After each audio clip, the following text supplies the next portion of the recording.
2 से 3 हजार छात्रों को प्रबोधन जो किया, जो अभी सरकारी नौकरियों में है संपूर्ण बिहार में। जब इस बिहार में 1986 के बाद मैं कोटि कोटि धन्यवाद करता हूं भाई लखेंद्र जी को, आपके इलाके के सारे लगभग आपके साथी भाई सहयोगी सब लोग मुझे जानते हैं। मैं आपके बॉडी लैंग्वेज और आपके कॉन्फिडेंस से बहुत खुश हूं। आप मंत्री हुए इससे मैं बहुत ज्यादा खुश नहीं हूं, लेकिन आप हमारे घर के एक ऐसे बेटा हुए जिसका कॉन्फिडेंस और जिसका जो बॉडी लैंग्वेज है वो एक दिखाता है कि वर्षों बाद कोई बेटा हमारे बीच में ओरिजिनल बेटा के रूप में आया है, भाई के रूप में आया है, जनप्रतिनिधि के रूप में आया है। इसलिए मैं बड़ी कहने के बाद, बड़ी विचार करने के बाद मैं इस मंच पर आया। मैं जल्दी आता नहीं हूं, लेकिन हमारे कुछ ऐसे छात्र हैं जब वो बोलते हैं तो मैं अपने आप को नहीं रोक पाता। मैं आपसे यही कहना चाहता हूं कि आप एक ऐसे ऐतिहासिक पल में कल्याण मंत्री बनाए गए अनुसूचित जाति जनजाति का जो संक्रमण काल है। आज हर जगह अनुसूचित जाति जनजाति अत्याचार अधिनियम जो हमारे लोगों के लिए कवच का काम करता है, जिसकी जानकारियां अभी समाज में फैली और बढ़ी भी नहीं है, छोटी सी उसकी परसेंटेज मात्र जब समाज में गई है तो उसके खिलाफ कलबलाहट होना शुरुआत हो गई है। मैं छात्रावास के इतिहास से जब शुरू करूंगा तो शायद सब लोग आश्चर्यचकित हो जाएंगे। मैं एक बैलगाड़ी चालक का बेटा हूं। 86 में हमारे घर से एक मिनिस्टर हुए, मैं आज तक कभी किसी का नाम नहीं लिया। आज भाई साहब वहां पर आ गए डॉक्टर रश्मि जी, मैं आज भी नाम नहीं लूंगा। 86 में पूरे बिहार में ये जो सुनील जी ने बताया कुंदरा छात्रावास का नाम, 86 में पहली बार +2 आवासीय अनुसूचित जाति जनजाति विद्यालय की स्थापना पूरे बिहार में हुई थी। कई जगह सेलेक्टेड, उसमें एक मेरे गांव में लड़की का छात्रावास था जो गाय घाट में चला आया, रमेश राम जी ने लेके आया, और पुनपुन में जो छात्रावास है नदी के किनारे, वो 10+2 आवासीय विद्यालय मेरे गांव में था, जो आज भी उसकी 47 लाख की बिल्डिंग 1947 की खरी नंगी पड़ी है सर, कल्याण विभाग की जमीन आज भी है। मैं वहां से आया, मैं भी कल्याण छात्रावास के पूर्व कल्याण विभाग द्वारा संचालित, मैं कल्याण विभाग के विद्यालय के सुविधाओं से पला बढ़ा और देश के कोने में आपकी आवाजों को बुलंद करता हूं, वो कल्याण विभाग की देन है। भाई सुनील जी ने भी कहा मैं छात्रावास से हूं, मैं बचपन से छात्रावासी रहा। हमारे यहाँ सीनियर्स लोग बचपन में हम लोगों को बताते थे शिक्षा मंत्री, खाद्य मंत्री, स्वास्थ्य मंत्री, स्वाध्याय मंत्री बनाया जाता था, प्रधानमंत्री बनाया जाता था। वो परंपराओं से होते हुए मैं यहाँ आया। मैं जब यहाँ 95 में आया तो हमारे सीनियर्स का बड़ा दबदबा था महेंद्र हॉस्टल में। हमें पूरा याद है कि उस जमाने में कोई भी तृतीय श्रेणी का सिपाही को गलती से छोड़ दीजिए, तृतीय श्रेणी का महेंद्र कल्याण छात्रावास के छात्र फॉर्म नहीं भरा करते थे। कुछ देर पहले छात्र ने कहा कि मैं यहाँ आया तो इंफीरियर महसूस कर रहा था। मैं उनको बताना चाहता हूँ महेंद्र राजकीय कल्याण छात्रावास का मतलब होता था भारत के किसी कोने में निडर और निर्भीक होकर अगर कोई बिहार का बेटा बोल रहा है, कॉन्स्टिट्यूशन की बात कर रहा है, शेड्यूल कास्ट की राइट कर रहा है, फंडामेंटल की बात अगर कर रहा है, शोषण के खिलाफ आवाज उठा रहा है, तो एक लाइन में लोग बोलते थे महेंद्र हॉस्टल का स्टूडेंट होगा, किसी और का नहीं होगा। ये हमारा समृद्ध इतिहास है। जब लालू यादव जी जैसे शासकों का यहाँ पे लंठाई वाली सरकार चल रही थी तो हमारा ये छात्रावास और ये सैदपुर छात्रावास, भाई ललन जी विधायक बने चगारी वाले, उस समय दलित छात्र मोर्चा बनाया और लालू यादव जैसे आदमी को तेल पिलाओ, लाठी पिलाओ, आंदोलन के खिलाफ में लगभग 30,000 विद्यार्थी पूरे बिहार से गांधी मैदान में काउंटर आंदोलन करने का काम किया। इसका नाम महेंद्र कल्याण छात्रावास है। इतना ही नहीं, विधानसभा में जाने की बात अलग है और विधानसभा के ताला को आंदोलन के माध्यम से बंद करने का अगर कोई रिकॉर्ड है, पूरे संपूर्ण भारत के विधानसभा में बिहार एक ऐसा विधानसभा है जिसमें ताला मारने वाला हमारे बीच के हमारे सीनियर दलित छात्र मोर्चा के छात्र नेताओं का रहा है, जिसका केंद्र बिंदु यही महेंद्र कल्याण छात्रावास रहा था। उस जमाने में टोपी बोलती थी माननीय लालू प्रसाद यादव जी का, रंजन यादव, रामकृपाल यादव और कई लोग हमारे छात्र जो सीनियर थे, 3 एमएलसी, 1 एमपी और 2 मिनिस्टर्स की बात करके यहाँ कंप्रोमाइज करने आया था। हम उसके वंशज हैं, उस छात्रावास के छात्रावासी हैं। मैंने कहा थूकता हूं तेरे एमपी और एमएलसी और मिनिस्टर का पद, लेकिन तेरे खिलाफ मैंने संकल्प लिया, तेरे को उठाऊंगा जरूर। और खिलाफ में आंदोलन हुआ, फोर्स पत्रकार आए थे, हमारे रिकॉर्डिंग हुई, हम कामयाब हुए, हमने आईना दिखाया। वो हमारा मिजाज रहा है, मिजाज है माननीय लाल मंडल अभी जो शायद आरजेडी के प्रदेश अध्यक्ष होंगे।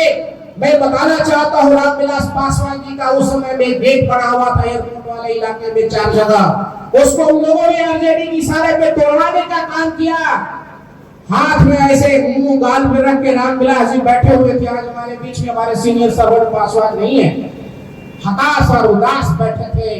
पता चला कि रामविलास जी के साथ ऐसी बात हो गई है। हमारे सीनियर्स लोगों ने ही चौकी लगाया, पहले मंच नहीं था, और बुलाया, और उसके बाद जो तहार लगाई, हेगड़ी बंद हो गई थी वर्तमान सरकार की। हम उसके वंशज है, ए महेंद्र हॉस्टल है। मैं बताना चाहता हूं मेरे छात्रों, आप अपनी ताकत को पहचानो, आप अपनी शक्ति के बल पे सिर्फ छोटी सी सुविधाओं में अपने आप को उलझाने का काम मत करो। राजधानी में कमरा मिल जाना, चौकी मिल जाना, टेबल मिल जाना मेरी उपलब्धि नहीं है, सत्ता में हिस्सेदारी मेरी उपलब्धि है। सत्ता के सभी केंद्रों में मेरे ही भागीदारी मेरी जरूरत है। इसके लिए ज्यादा से ज्यादा पढ़ाई करनी होगी, क्योंकि जो ज्यादा पढ़ेगा वही ज्यादा तरीके से लड़ेगा, क्योंकि लड़ाई के बिना कुछ संभव नहीं मेरे साथियों। उतना आगे हुए मैं बताना चाहता हूं कि 2003 में रामविलास पासवान जी यहाँ पे आए महेंद्र कल्याण छात्रावास में। तो जनरली लोग होता है कि मंत्रियों का बड़ा सम्मान लोग करते हैं और विदा कर देते हैं। हम लोगों का यहाँ का इतिहास है, मंत्री की आंखों में यहाँ पे डालकर बात करते हैं और उस आदमी को सुझाव देते हैं कि कॉन्स्टिट्यूशनल राइट के आधार पे ये आपका काम है। आज मैंने माला पहना ही, अगर मेरा काम में बाधा उत्पन्न करेंगे तो मैं जूता पहनाने में भी आपको नहीं बख्शूंगा। इतिहास रहा, जब 6 दिसंबर 2003 को रामविलास पासवान जी आए, तो रामविलास जी को कहा, मैंने चलनी जलनी भूमि से स्वर्गाद अपनी गरियसी। माननीय रामविलास पासवान आप बताएं कि आपकी मातृभूमि राजनीति महेंद्र हॉस्टल है। ये माँ चीख और चिल्ला कर आंचल फैला कर ये कह रही है कि आपको नेता, राजनेता, कर्मचारी और पदाधिकारी मैंने इस हॉस्टल से पैदा किया, दूसरा कल्याण छात्रावास किसी ने पैदा नहीं किया। तो रामविलास जी ने माइक उठाया और कहा कि जो अमित कह रहे हैं वो सब हम मानने के लिए तैयार हैं। मैंने काउंटर किया, मैंने कहा मैं बोलूं तो क्यों मानने के लिए तैयार हैं, क्योंकि मैं भी छात्र यहाँ हूँ, आप भी यहाँ के छात्र रहे हैं। फर्क ये है आप पहले के थे, हम आज के हैं, इसलिए आप अपनी बातों को हमारे छात्रों के बीच में रखें। और बाद में उन्होंने छात्रावास में पुस्तकालय देने की बात कही थी, शिलापट टूटा। माननीय मंत्री महोदय जी को बता रहे हैं, ज्यादा वक्त ले लेगी माननीय मंत्री महोदय जी, ऐतिहासिक कार्यक्रमों में आप आए हैं। उसके बाद लास्ट टाइम में छात्रावास में बहुत सारे कार्यक्रम किया, उस कार्यक्रम से मैं निकला। अंतिम कार्यक्रम में हमारा ये छात्र नया अमर आजाद, अंतिम कार्यक्रम हुआ मेरे खिलाफ समूह में जमा होकर। माननीय मंत्री को बहुत इंपॉर्टेंट बात, थोड़ा सा आ जाओ। समूह में जमा होकर यह कहा कि रामविलास पासवान जी वही करते हैं जो यहाँ महेंद्र में अमित कहता है, और मेरे खिलाफ एकजुट होकर इसकी छात्र राजनीति की उत्पत्ति बता रहा हूँ। अमर आजाद और इसका जो बच्चा का माथा फटा था, आज भी FIR के केसेस लगे हुए। मैं बताना चाहता हूँ ये बहुत छोटा था, एक कदम लगा रहा था, इसको बहुत ज्यादा सामाजिक ज्ञान नहीं थी। मुझे कहा गया कि कार्यक्रम कब है, कहाँ है। मैंने रामविलास जी को कहा कि कौन कार्यक्रम और कैसा कार्यक्रम। वो मेरी भाषा को समझते थे, वो समझ गया कि बिगड़ा हुआ है। उसने फोन काटा और पारस जी को कहा। पारस जी ने मुझे कहा कि कार्यक्रम मैं कैंसिल कर दूं, आज रश्मि भी वहां बैठे हैं, डॉक्टर रश्मि।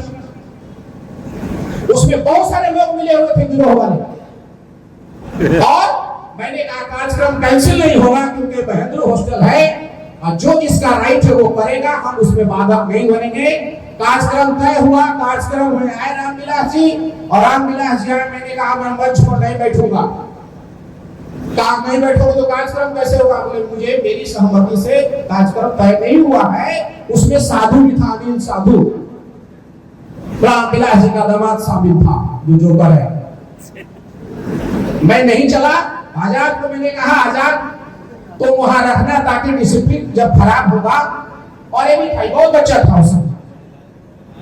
तो कहा ठीक है सर, ये अपने पूरे परिवार के साथ जो अट्टा घाट में लोग रहते हैं वहां से लोगों को खड़ा करके, हमने कहा तुम सिर्फ देखना। 15-20 मिनट हुआ माननीय मंत्री जी, और कार्यक्रम में हलचल पैदा हो गया। रामविलास जी ने माइक लिया, आप सब लोग को याद होगा, और उस माइक को लेने के बाद में अनाउंस किया कि अमित कहाँ है, वो आए, मैं बुला रहा हूं। गया, जब मैं गया और उन्होंने माइक दिया, मैंने अपनी बातों को रखा, रामविलास जी ने बातों को रखा, कंधे पे हाथ रखा, हमको लेके चले गए। जब मुझे पता चला तब तक यहाँ बम और गोलियों की बौछार हो चुकी थी। इस छात्रावास को लीड करना शेरों की सवारी करने से कम नहीं है, ये याद रखना है सबको। शेरों की सवारी से ज्यादा खतरनाक महेंद्र हॉस्टल का लीडरशिप करना होता है। और उस दिन के बाद से मैंने कहा मैं इस छात्रावास में छात्र के रूप में कदम नहीं रखूंगा। और उसके बाद मैंने पीएचडी की डिग्री प्राप्त की, और 2 फरवरी 2012 को पटना यूनिवर्सिटी के जन्मदाता पटना कॉलेज के संस्कृत विभाग में पहली बार 163 वर्ष के बाद गैर ब्राह्मण विभागाध्यक्ष बना। हमारे पूर्व सिर्फ ब्राह्मण के अलावा कोई भी संस्कृत विभाग में विभागाध्यक्ष नहीं हुआ। मैं आज 13 वर्षों से प्रोफेसर के पदों में विराजमान हूं। बार बार परिचय आ रहे हैं। कार्यक्रम का उद्देश्य रिजल्ट होकर जाना चाहिए। खाना खा के भोजन करके फोटो खिंचा के चलने की जो परंपरा है उससे हमारे समाज को लाभ नहीं मिलता। इस अवसर पर उसके बाद में मेरा छात्र नायक जो भी पूरे देश में उस समय था, आज पूरे देश में जाना जाता है हमारा जात, आज उसी आंदोलन का प्रतिफल है। उस पर एफआईआर हुआ, मेरे चलते पहली बार एफआईआर हुआ। और मेरे पूरे 12-13 वर्षों के छात्र राजनीति के आंदोलन में जो पूरे बिहार के एनएच में किया, एनएच जाम किया, पूर्णिया में अहिंसा चौक, मधेपुरा का बीपी मंडल चौक, लेकिन मेरे ऊपर एफआईआर नहीं हुआ। लेकिन तथाकथित लोगों ने इसी महेंद्र हॉस्टल में पहली बार एक लड़के को फाइनें ठोकने के नाम पर एफआईआर किया। एफआईआर करेगा शेड्यूल कास्ट के द्वारा शेड्यूल कास्ट के ऊपर। विभागीय बात करना बाकी, मंत्री जी ज्यादा टाइम नहीं दूंगा, आपका बहुत मूल्य टाइम है। और वहां से वो सारी बातें बढ़ी। मैं ये कहना चाहता हूं 86 के बाद एक भी बिहार में कल्याण छात्रावास नहीं बना, माननीय लखनदर पासवान जी। उसके बाद रामेश्वर पासवान जी, दूसरी बार पासवान एक मंत्री आए हमारे यहाँ, उनको मैंने 90 हो गया कि घटना बताना पड़ेगा भैया।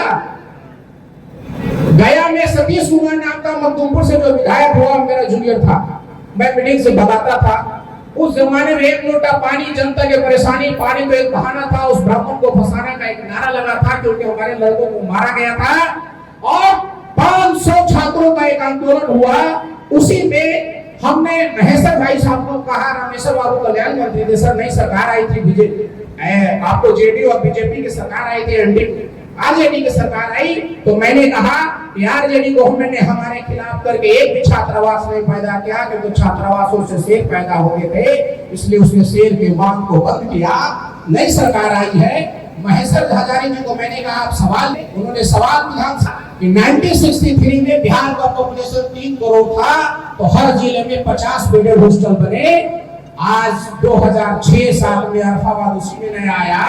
हमने कहा कि बिहार की आबादी लगभग 9 करोड़ है, तो क्या 50 बेडेड ही होना चाहिए? मैंने इनको हौसले सवाल उठवाया, रामेश्वर बाबू को कन्विंस किया था। बिहार में जो नई बिल्डिंगें देख रहे हैं गया से लेकर दरभंगा तक वो रामेश्वर पासवान जी की देन है, जो कल्याण मंत्री 86 के बाद पहला बार तो सूर्यप्रकाश का बेटा बना। आप भी मंत्री बने, कोई उपलब्धि नहीं है। मैं उसी संदर्भ को